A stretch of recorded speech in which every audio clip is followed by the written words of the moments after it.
Calin, we've been talking a lot in the last few minutes about what the church is going to look like as we move forward and how things are going to be during this time of quarantine or whatever you want to call it.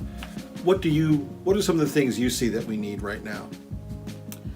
Well, we've been trying a lot to get people to communicate through things like the email system. We have an email that goes out every couple of days. Okay. We've got, the Facebook group, and we've got the Facebook page, and then we've got the call list. And what I'm really trying to get people to do and all the messages I've sent out is to get them to give some feedback back.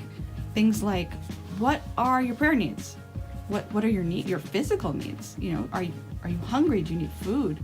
Are you lonely? Do you need a phone call?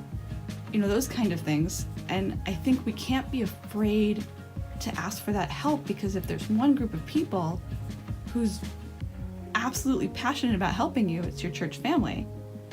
And likewise, I want to hear from people the thanks. Thank you for so-and-so for calling me. Thank you for so-and-so for helping out with something that I needed. So I think the more that we can interact online instead of just being passive readers of Calin's emails or Pastor Dave's videos, the more we're all going to feel connected, and the better it's going to feel for our members. The better it's going to feel for all of us.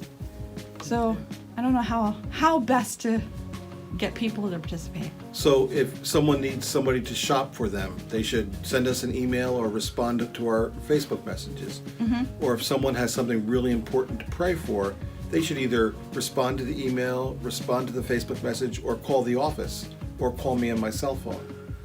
If somebody needs just someone to talk to, that's available too, right? Absolutely. We have the call tree. Doug Click has graciously agreed to be in charge of it, although I think Doug would be happy if someone else wanted to be in charge of it too. So if someone has a passion for that and they would say, hey Doug, let me take the lead on this, I think that'd be awesome.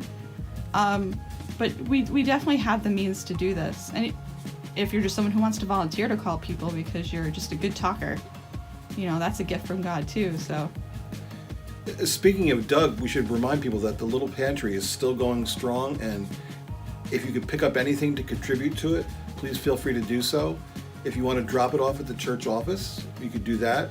But with the travel restrictions coming up, it might be better if you call the church office or call me on my cell phone, and we'll arrange to have it picked up for you. Oh, that's a great idea. Yeah, I just dropped off some Spam. And we dropped off some pasta and I guess you call it meat sauce. I'm not sure what kind of sauce it was. But how else can we help, do you think? Or how else can people find help from us? Aside from like the Facebook page and the emails and the phone calls, honestly, we're also open to new ideas. One of the things that I think a lot of people don't realize is that there is a list of members' information on the website. It is password protected just to keep, any old Tom, Dick, or Harry finding it. But there's a section of the website that has our full mailing list. So don't be afraid to write a letter. Letters are great. Receiving something in the mail, a card. I have a project set up for my kids to make cards for people, and we're going to send them in the mail with their silly drawings. I'm sorry for whatever they draw. I don't know what it's going to be yet. But just to put it in the mail to brighten someone's day.